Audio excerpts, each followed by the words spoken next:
Welcome to Bonehead. My kid just screamed out, "Welcome to Bonehead." We have a special episode for you today. Our guest is Courtney Joyner. Now, if you don't know who that is, you're missing out. Not only is he a prolific screenwriter, he has directed a Trancers 3. He is a writer of novels, some great westerns, mm-hmm. right? He has also written for the Rolling Stones, Voodoo Lounge, for the CD-ROM, if you were there for the game. Tune in and hear some great stories about Clint Eastwood, Sam Peckinpah. Oh my God, and some really great stories about Vincent Price as well, and some few others. Tune in. This was one of those, we always say this, I shouldn't say we always say it, but we always say, "Oh, Bonehead." No, this one is really, I don't ever remember ever saying, "Oh, Bonehead." But that's because you suck. That's because you suck at promoting us. But we always say, "Tune in to Bonehead. This is a great episode." Yeah, there's gold in it, man. And some of them aren't all great. Stephen King Part 3 probably isn't a great episode. No. I don't remember it, but I'm assuming it's not. This, however, is a great episode, and the reason being is Mr. Joyner. He has some wonderful stories. It's going to be a two-parter. This is the first part, so tune in and enjoy this. And if you're for our fans who are really into film history, this is really special.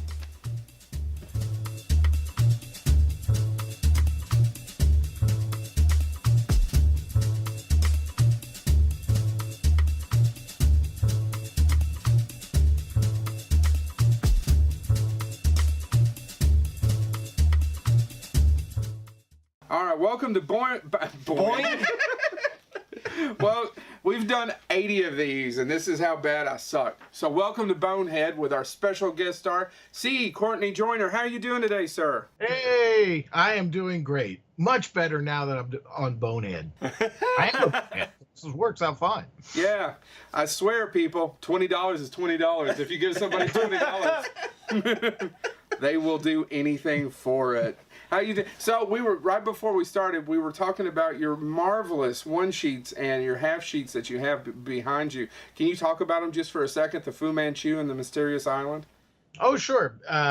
Fu Manchu is William Whitney directed it. It's a Republic serial. Mysterious Island is the half sheet, and then right above it, you can't really see. There's a couple of lobby cards. The title card for Journey to the Center of the Earth, and then another Mysterious Island with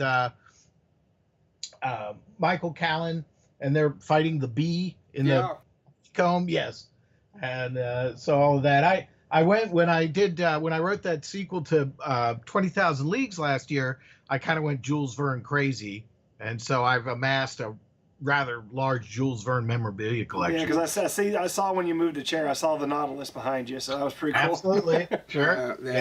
That's pretty cool. So basically, what you're telling us, you blew the whole check on buying geeky stuff. Yes, including the very first paperback edition of 20,000 Leagues that was published in the United States. So, really, yeah, yes, awesome. 18 whatever it was, 90 or something. Yes. Okay, yeah, you really did blow the whole check on that. All right. So for our audience to know that you're a writer, you're not only a novelist, but you're also a screenwriter. So if you don't mind, we usually start from the beginning, like you always should. How did you start? Where did you grow up? Move on from there. So where did you grow up, and how did you end up in Hollywood? Well, always, of course, very much of that monster kid generation. And my father was a doctor, and we lived in Philadelphia. And then we moved to Pittsburgh. And I met like-minded, movie geeks. But I was one of those, I'm 10 years old. I'm totally about Vampirella. I'm totally about Jack Kirby and Famous Monsters of Filmland and Aurora Model Kits and The Ghost of Frankenstein and Castle Films, all that stuff. And so, but when I was in Pittsburgh and I went to, when I was in high school, my best friend's little brother's best friend was Greg Nicotero. Right. So I was looking at something, and so I couldn't believe it when I was actually checking out your IMDb. That I was in Dawn of the Dead? Yeah.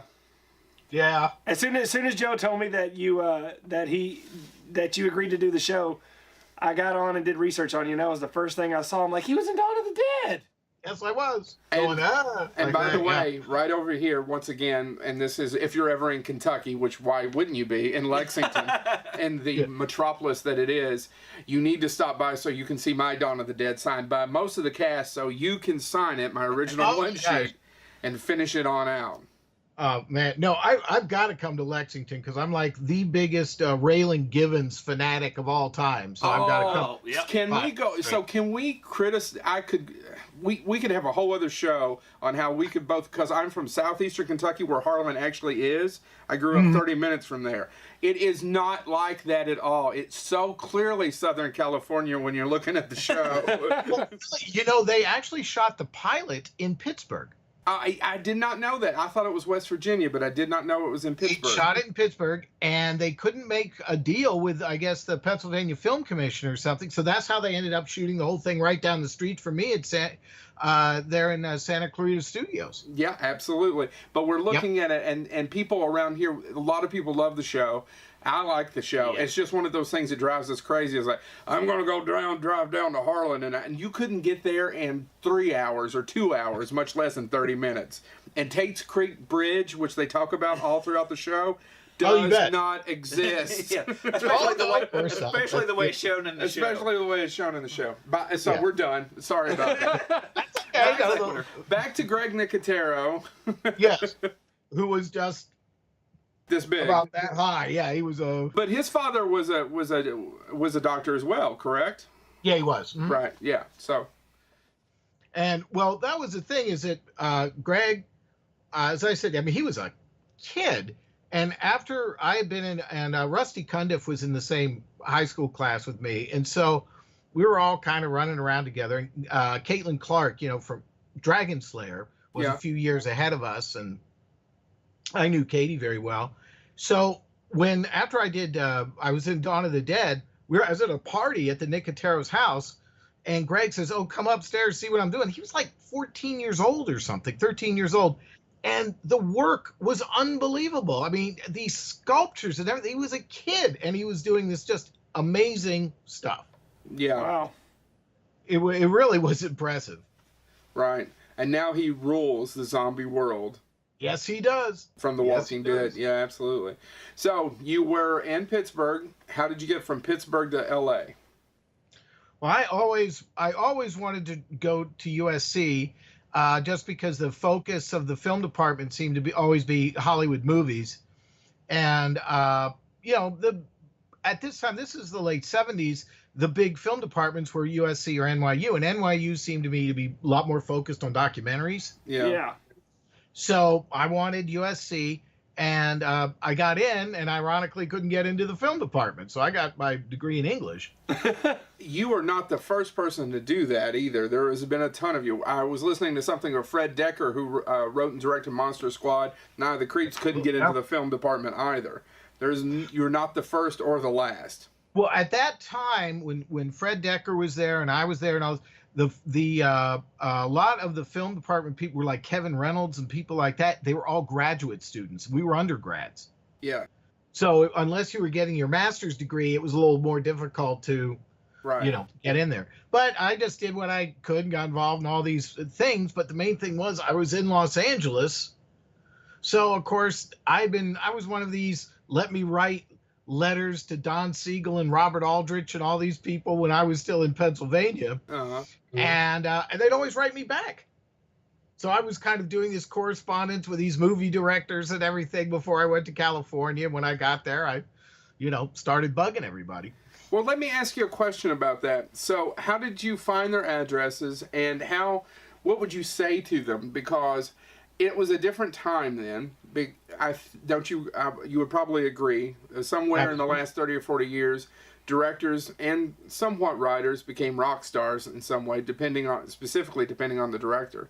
I mean, before that, there was Hitchcock, that people would know as a brand name, and that was about it. Maybe Hitchcock. Who else? Well, this is John Ford. Well, that's it. I mean, and of course, the new guys were, Scorsese and these guys were on the cover of Time magazine, in 1973, 74. But those the guys like John Sturgis and people like that, they weren't celebrities. Nobody even knew what they looked like. Right. So if you wrote to them in care of their office or something, they're always very flattered and very, oh my gosh, you know about my movies, you're interested. And so they were very, very tolerant of me, especially Don Siegel, who I got to know a little bit. He was a very, very nice man. I sent Robert Aldrich a screenplay, and he sent me back this long. I was 16 years old, and he sent me back this very long letter about what was wrong with it. But that's great, though. That's wonderful advice, and it taught you a lot, and that meant that they spent time, and time is the most valuable commodity. Oh, no, the best thing, Don Siegel, I don't know why, I just loved him, and I wanted to be, so I wrote to him when I was 16, and the letter got to him. I wrote to him for a summer job, because he was preparing a movie called I, Tom Horn. Uh-huh. And I just seen The Shootist, and I love The Shootist, so I write him this letter, and I get a letter back from him. I still have it. It's fantastic. It's on Telephone Stationery, so there's gold point number 1. Yeah. All right. There's a letter from Don Siegel to a 16-year-old kid explaining to him why he can't give me a job on I, Tom Horn, because Steve McQueen's entourage is so large, there would not be a place for anyone else. I swear to God, it is awesome. That is amazing. Now, for our audience who may not know this, Don Siegel directed Invasion of the Body Snatchers. He also directed Dirty Harry. Sorry, there's probably some people out there that don't know this. And he was always known, because he worked forever in B movies, because he was so efficient, correct? I've heard Clint Eastwood talk about this. He learned almost everything from directing from Don Siegel and Sergio Leone. That's absolutely great. Well, Unforgiven is dedicated to both of them. Both of them, absolutely. You're absolutely correct. So you got to know him once you got out there to L.A.? Yes, I did. I did a class project, which was I interviewed Andy Robinson and some people and filmed it on Super 8. Uh-huh. And then I got to know Don a little bit because of that. And when Don was ill, we decided to do a tribute to him at USC. And everybody kind of pooled their resources because they knew Don was sick. Everybody, you wouldn't have believed, everybody showed up. Peckinpah showed up. Clint Eastwood picked me up in his car. Whoa. Yes, it's absolutely true. Sandra Locke was with him. I get the back of this black Mercedes, and I love this. There was a crumpled up Diet 7-Up can behind the driver's seat. So I had to stop at 7-Eleven or something and on the way down to USC. But it was amazing. Everyone was there to pay tribute to Don. Richard Widmark, it was really something. That's great. And I'm totally judging Clint Eastwood on his choice of soda. I'm sure he's really concerned. I'm sure Mr. Eastwood cares. My level of heroism with Clint Eastwood just went with No, you see, that's the thing. Sandra Locke was with him. Now, it may have been her soda can. Well, that's okay. It doesn't matter. That's a great... So... Quit Matlocking Clint Eastwood. Don't pay any attention to us.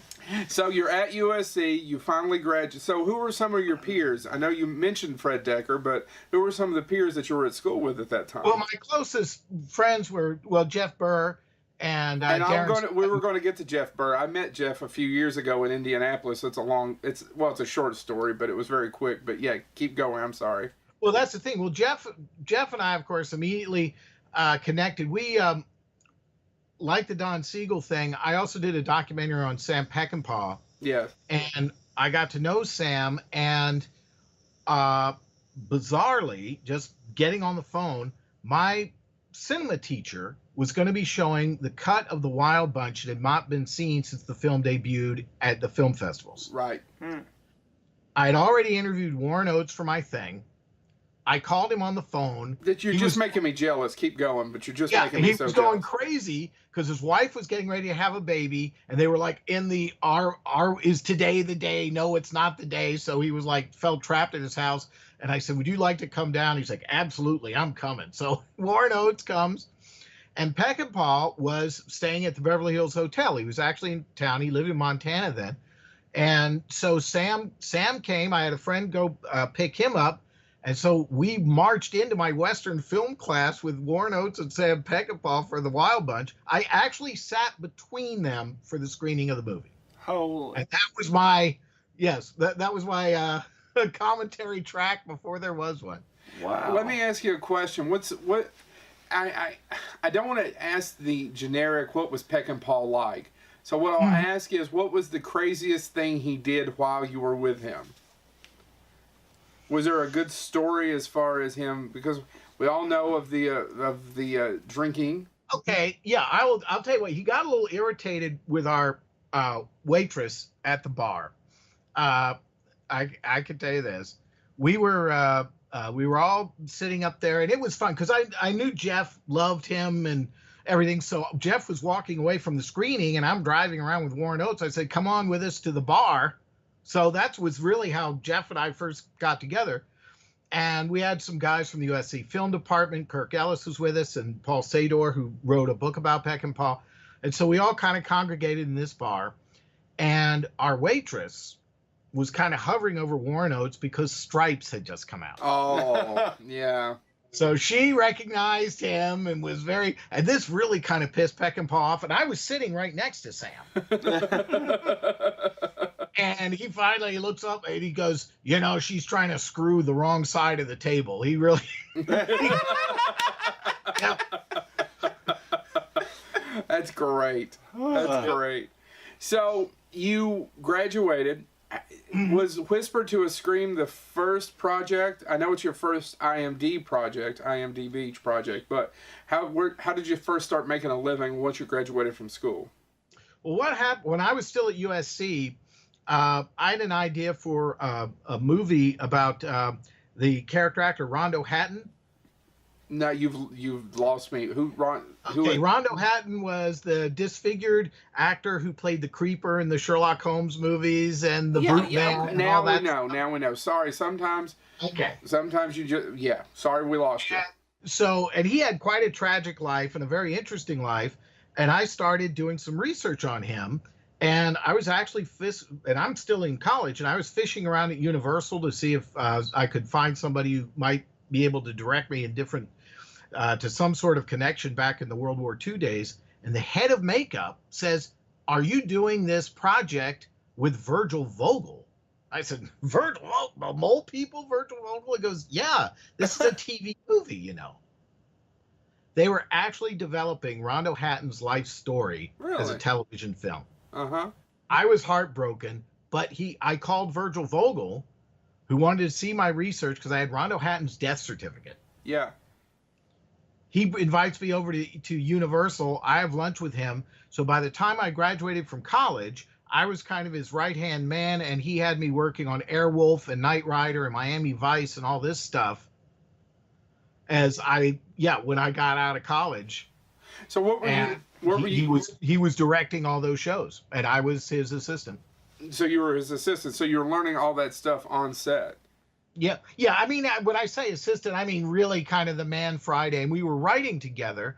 And so we sold a couple of things. We wrote a spec Airwolf, and we sold that, and that, got me into the Writers Guild and everything. Uh-huh. But of course, I'm running around like crazy, asking questions about the land unknown and this island Earth and, Audie Murphy and everything, and driving everybody nuts. But they were all very nice to me and let me go nuts. And in the meantime, Jeff and myself and Darren were all living together, and that was what started From a Whisper to a Scream.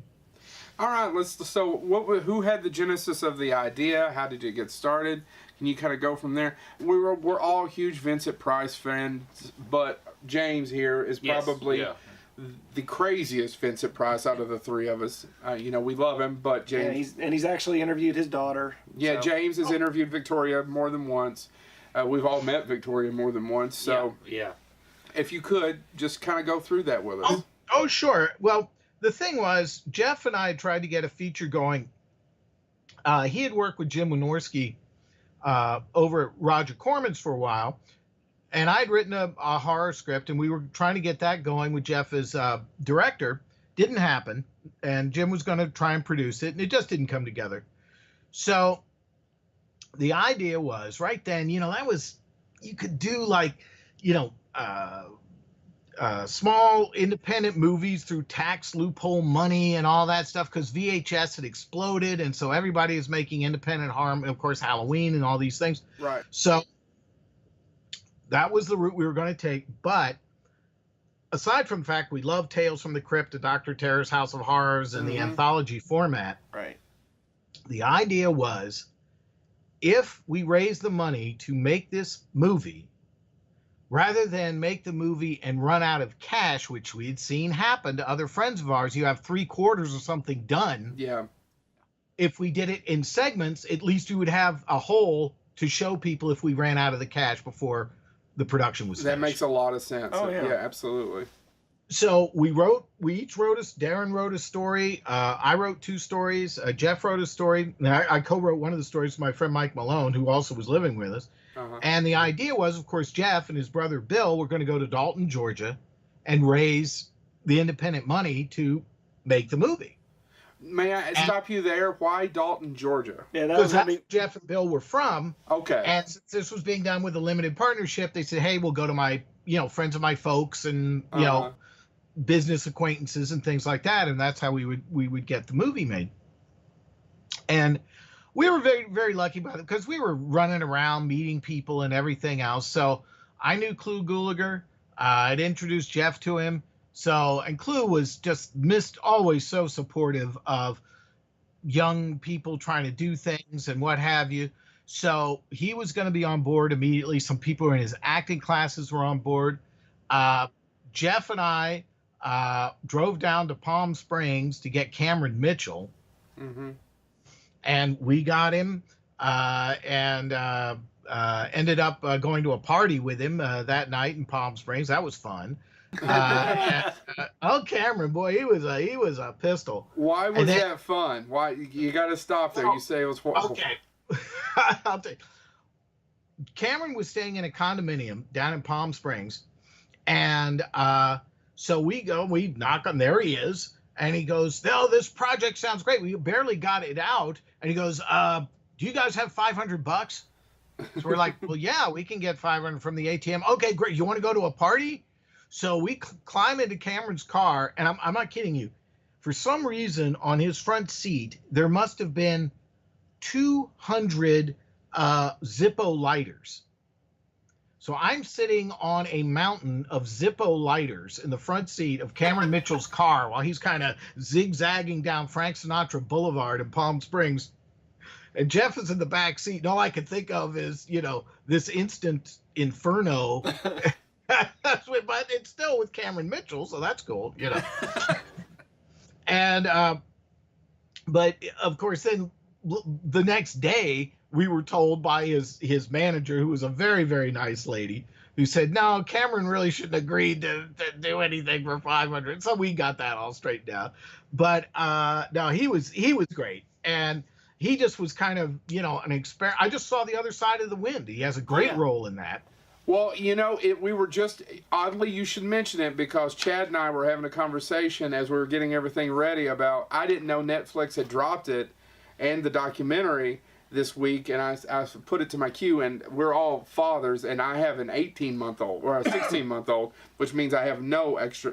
My time between work is this, right, of getting it. So I haven't got to watch it yet, and we're excited. It's wonderful, but that's that was Cameron. He was it was all these guys. We were so lucky to meet these people who just were enthusiastic about doing things, and again, it was going to be done in little segments. And Jeff and I tracked down Angelo Rizzuto and Harry Caesar, for example. Jeff and I met him at Robert Aldrich's memorial at the DGA. We sat behind him.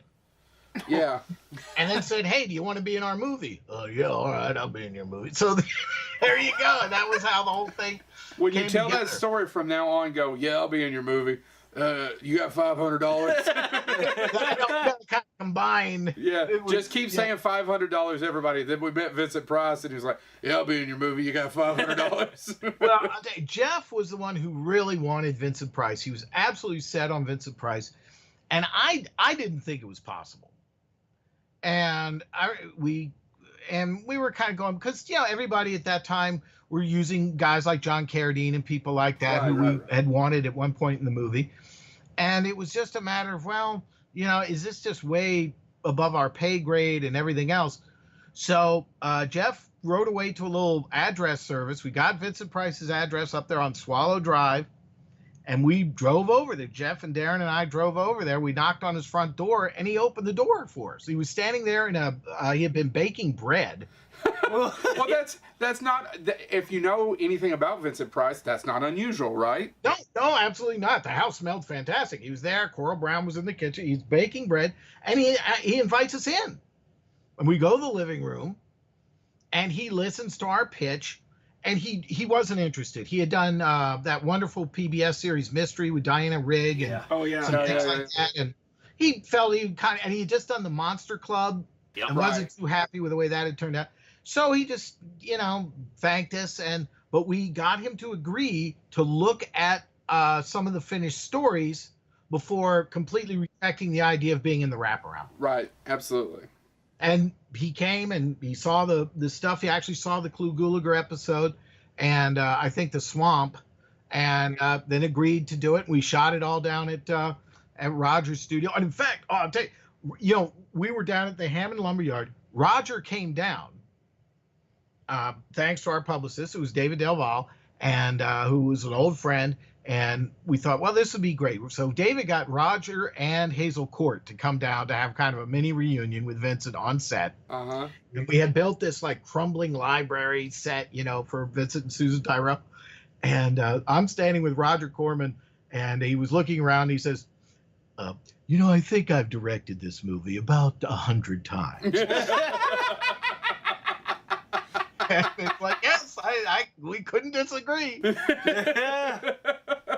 That's great. We've had several people on the show who have talked about the Lumberyard and just how bad it could be. And Ed, who was it? Was it Mick Strawn? Mick Strawn, yeah. Mick Strawn, and Ole Sassoon. Ole Sassoon, who directed the Fantastic Four movie that never was released. I don't know if you're familiar with that or not. Oh, sure. And, well, they had that back kind of area where all the old 2x4s used to be stacked up, and the second floor completely collapsed down into the first floor, and that's where all the editing equipment was. Right, yeah. It was unbelievable. And but he just, Roger, well, it worked for Beast of a Million Eyes. It'll certainly work again. So there you go. Yeah. By the way, I just want to correct my friend Joe, who's obviously not keen on observation. Of course he knows Fantastic Four. He's got Doctor Doom, Galactus, and Silver Surfer in the background. I meant if he was familiar with the movie that was not released. That documentary is great. Oh, it was. It was. And we had Ole and Mick Strawn, who was a production designer, on the show right after the documentary, and it was a real coup for us. So, and we enjoyed having them on. If you ever get a chance, check out that episode of Bonehead. So here, can I give you just my favorite Vincent Price moment and From a Whisper to a Scream? Oh my God, please. Yes, tell me to shut the hell up. So we were filming along, and Larry Tierney was an old friend. He was in it, and Martine Beswick and everybody. So it was fine. And Susan Tyrrell, she was great. She was a real character. And Susu also was quite a talented artist, actually. And she wanted Vincent's opinion of her artwork, naturally, because he was such an aficionado and an expert. So one day, and Vincent is coming out, we had a little trailer for him, and he was coming out of his trailer, and I happened to be with him. And Susan Tyrrell goes, "Oh, Vinny, I've got all my artwork. Come take a look at it." And she had put it on a craft service table and covered it with a sheet. So I'm standing with Vincent Price. Susu Tyrrell pulls the sheet apart, and there in front of you, imagine that here's the visual: me, Vincent Price, and in front of me about 20, let's just say female genitalia molds. Oh, now hold on. Just to let you know, we do, but you can say whatever you like on the show, so don't feel like you have to edit yourself. Yes, all these vaginas are lined up, and they have fists coming out of them, and some have eyes exploding out of them, and it was wild, but they were beautifully done. But that's the most beautiful fisting I've ever saw. It was incredible. And I'm standing with Vincent Price looking at this stuff, right? And he was a pretty old guy by then. And he had his hand on this shoulder, and he's kind of leans down and he says, "Oh my, this woman's terribly disturbed." Yeah, that's my favorite Vincent Price moment. Your impressions are just amazing so far. I don't know what. I mean, I know you wanted to be a writer, but you really should have went into just being an impressionist. You have nailed a couple of them, sir. Thank you very much. I don't know anyone who does a better Roger Corman than you do. I don't know if Roger Corman does a better Roger Corman than you do. Oh, thank you. My goodness. No, and we've had several people who have done it for it, and nobody does it quite like you do. No. So. Okay, well that's now. There's several other movies we'd like to talk about, and where did you go after from Whisper to a Scream? What was your next project? Well, everything was kind of happening simultaneously because Whisper took a long time to get finished. Right. And we finally did. The movie store bought us, and we ended up in theaters and all that stuff. And other friends of ours were starting to get their careers going. And a friend of mine named Mike Farkas, who I'd known from USC, he was working for Irwin Yablans and Bruce Cohn Curtis. And then Mike recommended me to Irwin Yablans and Bruce to write the movie Prison. So that happened while even Whisper to a Scream was being cut. And so I went over there and I met Rennie Harlan and all that. And that was how that happened. Yeah, and that's Rennie Harlan's first American film, correct? Yeah. That's the one he made right before Nightmare on Elm Street 4, correct? Correct. Yep. I would think so. Yeah. Can you talk about that experience? Oh, it was great. Irwin and Bruce were so good to me, and I actually used the script that I wrote for Jeff that we weren't able to get made as my writing sample, and they read it and they said, "Let's go." And of course, I was cheap. But the thing was, when Irwin was running Lorimar, he had this idea of doing Halloween in a penitentiary. Now, for our audience, Irwin Yablans was the guy who did the first Halloween, who produced the first Halloween for everybody, right? Absolutely. He was the one that set up the deal with Mustafa Akkad, and they brought in John Carpenter, and yada yada yada. That's right. For our John audience. and Deborah Hill, Right? The pitch, the Babysitter Murders. Babysitter Murders, absolutely. That's right. And of course, Irwin had also produced Assault on Precinct 13. Absolutely, yep. So he had. When he was, and he had been a big studio executive at Paramount, and of course his brother had been the head of production at Paramount and all that stuff.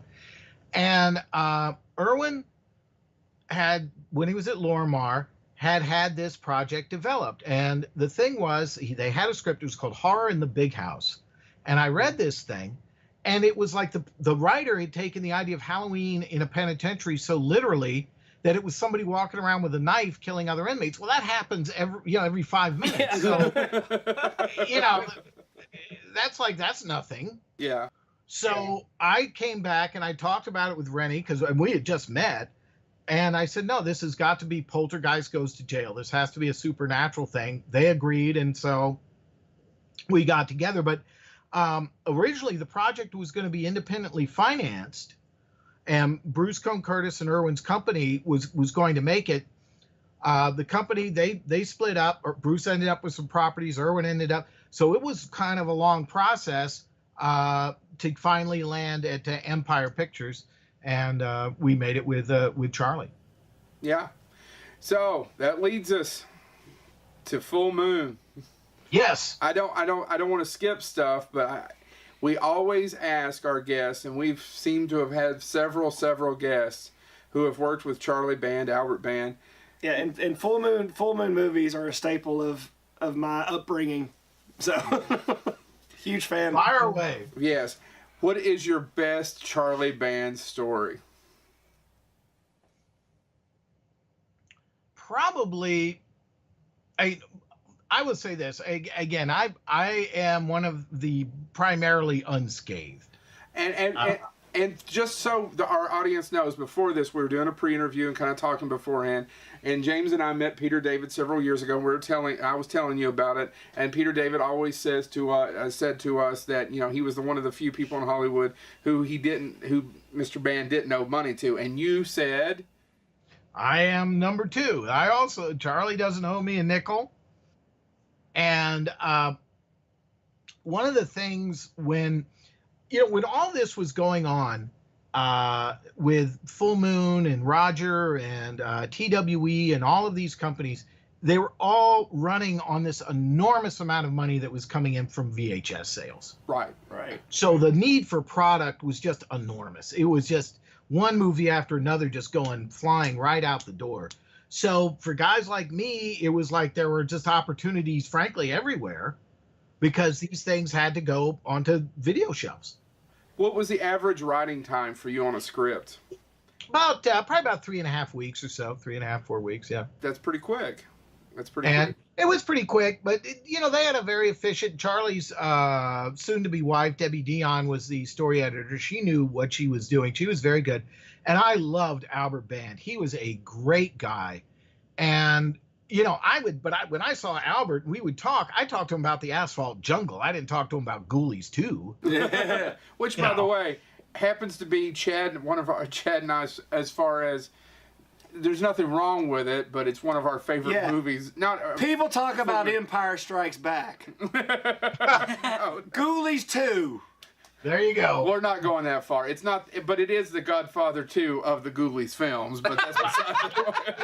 Yes, and it has Royal Dano in it. How can you not like it? Of course. And of course, now Royal, of course, had the really big movie that Royal did with Albert Band. What? Albert Band wrote the screenplay to The Red Badge of Courage, starring Audie Murphy. I don't think I knew that. Yeah, I did not know that. That John Huston directed. Yep, right. He sure did.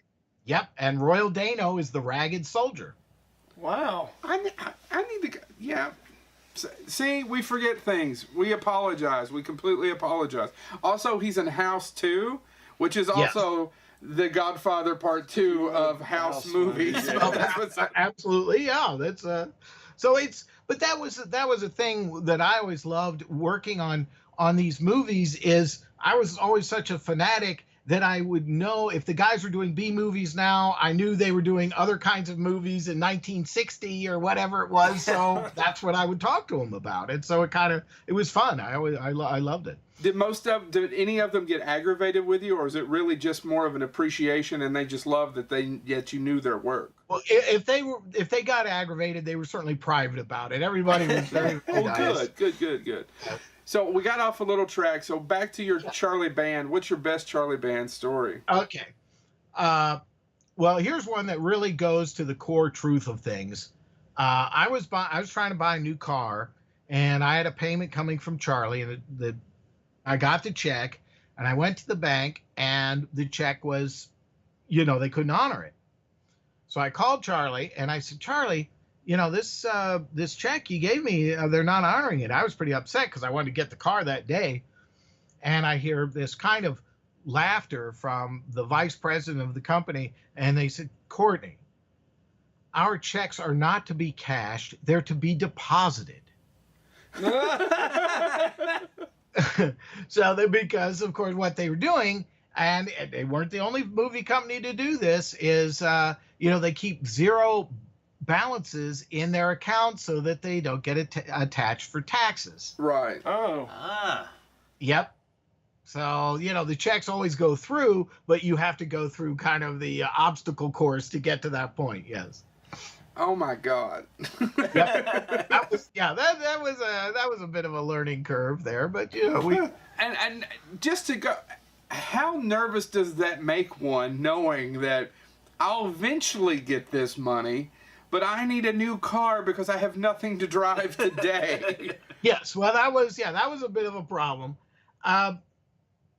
It was always, the thing was, it was never consistent. Sometimes Charlie I remember once he asked me to do something, it was kind of like a supervisory thing. And he said, how much would he take you to talk to these writers and everything else? I quoted him I don't know, it was a couple of $1,000s. I forget what I told him. And he said, okay. And I just for fun, I said, Charlie, I want it in cash. He gave me the envelope like an hour later. Right. Wow. Yeah. So that was one example. And then there was the flip side. So yeah, it was always whatever. But that was also, that was kind of, it wasn't that unusual. I mean, maybe at least back in the Empire days, it was a little more close to the bone because however the company was doing always reflected back on how you ended up getting paid. Basically, that was it. There was always, they're either, cash steep or, cash poor. Right. So let me ask you a question about writing for movies for like for example, like Puppet Master 3 or and we're going to get into Dr. Mordrew. We got to talk about Dr. Mordrew.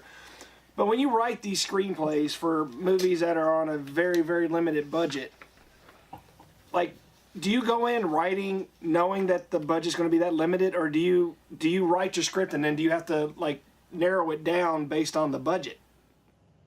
Well, it kind of went both ways. I mean, certainly I had done enough of this stuff that you're always kind of aware of what the production situation was going to be.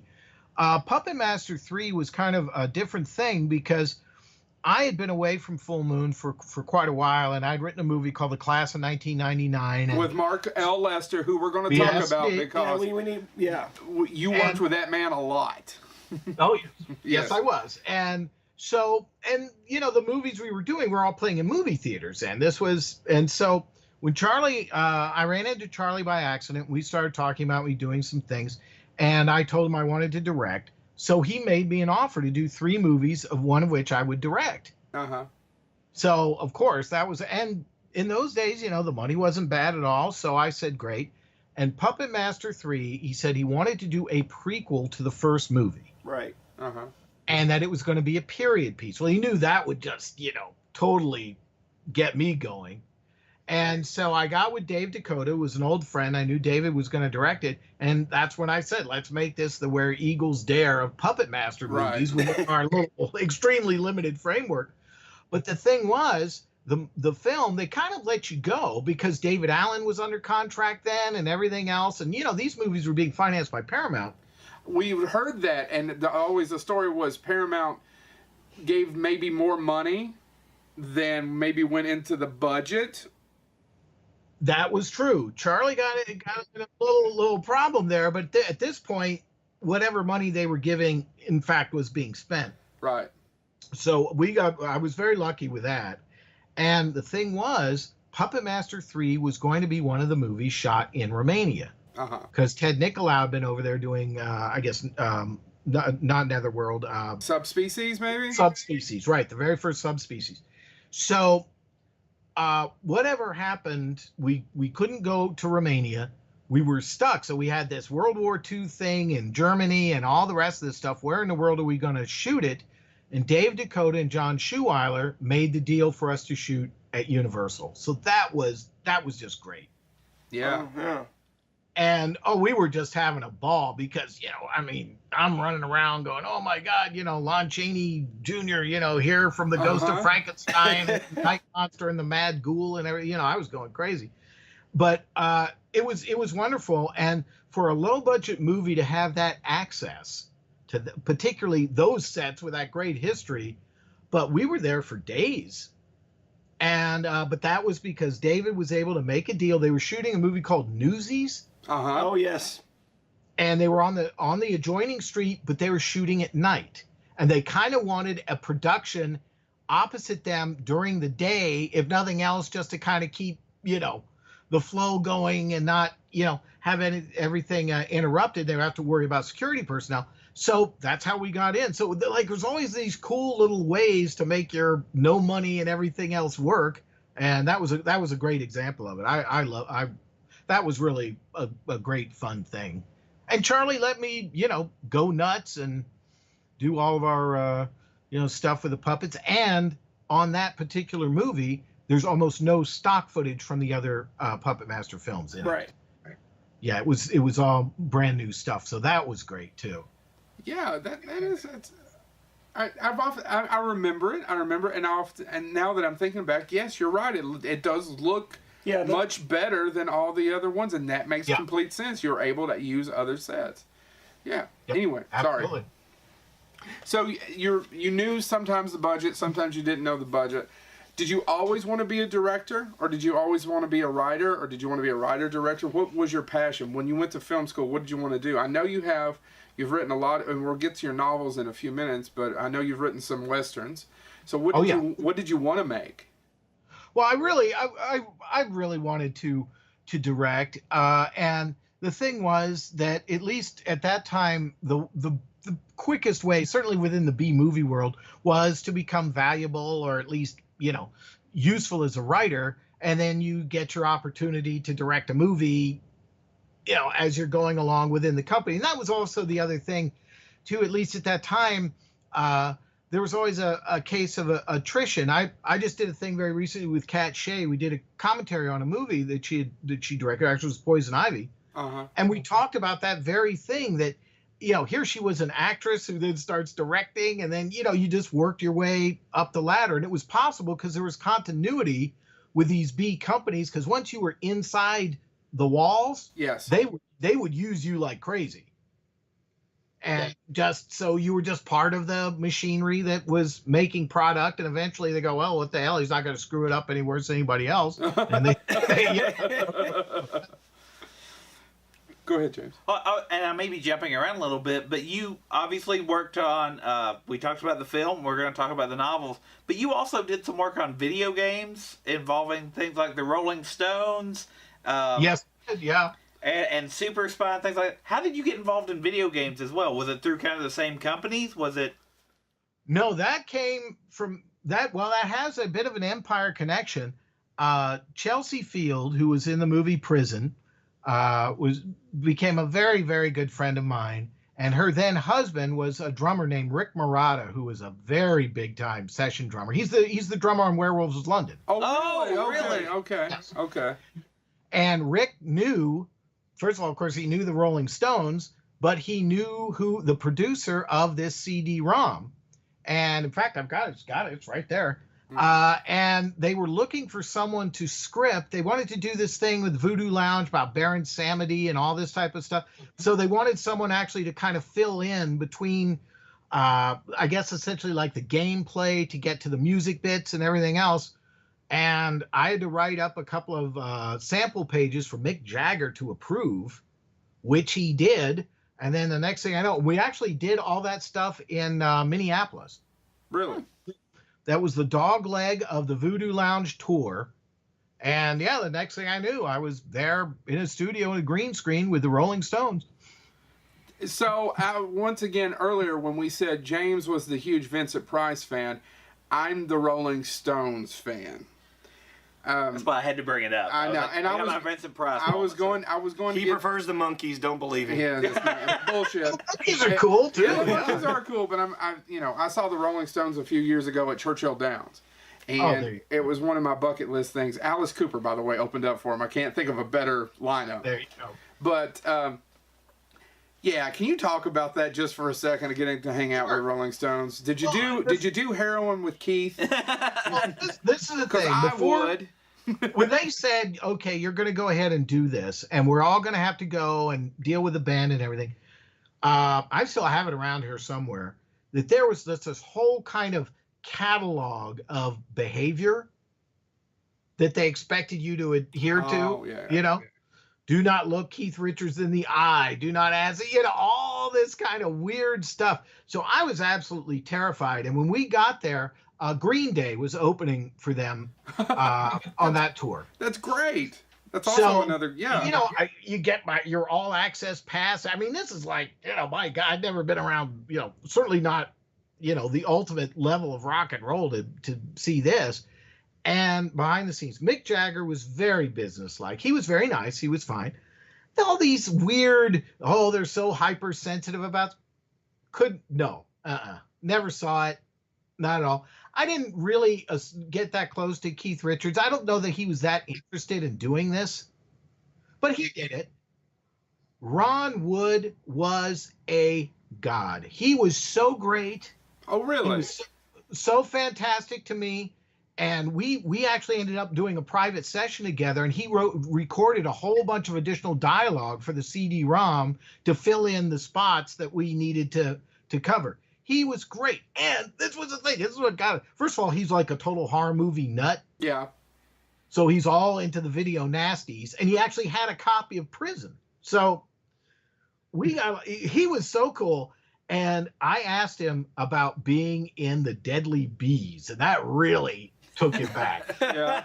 He's in the band in the opening of that movie. Really? I don't know Remember that I knew Susanna that. Lee sings that horrible song, It's Yeah. been a long time, but yeah. and then she faints. Throw on the Blu-ray, and you'll see there he is. Was he in the, was that while he was in, is it The Faces? Before he was in the Rolling Stones? Yes, this You know had what to I'm be, talking about, right? Because it kind of created a band for the movie. Right, but at that time, I wonder if he was in the band Faces. I think he was, yes. You know what, yeah, Yeah, I thought you know absolutely. what I was talking about, yeah. Absolutely. Oh yeah, when he and Rod Stewart look so much alike, you couldn't Right. tell. Yeah, and yeah, it was definitely that period. Absolutely. I know exactly what you're talking about. That is so cool. Well, so he was a fan of yours. That's got to be Well, amazing. I mean, he was a fan of these movies, and he was very interested in this kind of technology. And everybody was kind of, well, is CD-ROM going to catch on? Of course, it didn't. Yeah. But the idea of the interactive with the video and all of that stuff, I mean, he really was intrigued by all that. I will say this. I was married at the time. I didn't take advantage of it. They gave me a very beautiful young assistant, and Ron Wood decided he was my wingman. So this is true. So he's really giving me the big build. I was like, oh my God. I mean, where the hell is that ever going to happen? But she was very, very nice. But this was the thing. Charlie Watts goes walking by us in the hallway, and she goes, wow, who's that old man? She had absolutely no clue. And, and he was very nice. Of course, he's very kind of, but again, when I came back and I was just raving about this wonderful experience, a friend of mine really put it into perspective. He goes, Courtney, it's kind of hard to throw a color TV out of a hotel room window when you can't pick it up. So, I'm at the Rolling Stones as grandparents, not, yeah. Yeah. Doesn't matter. Doesn't matter. That is a great story that you will take with you to the grave, sir. That's what. Yes, I. Oh, and then that big, encyclopedia of the Rolling Stones, that big thick white one. You go to the index, you look at that, and there's my name right in there. So that's my footnote.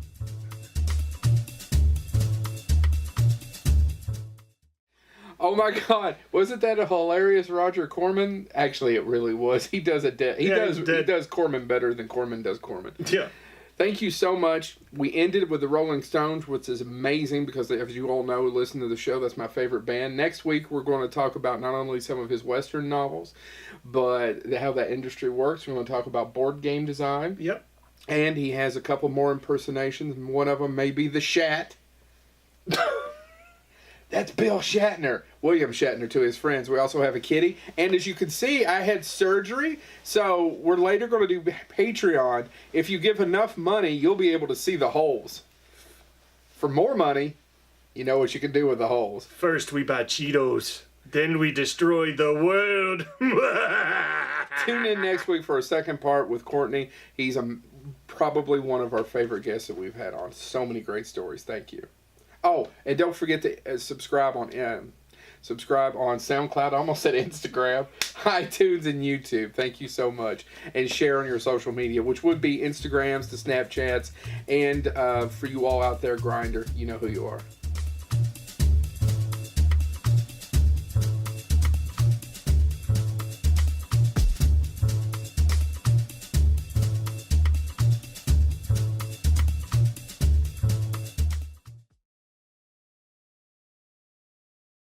So this is the closing? That could probably sound more redneck. All right.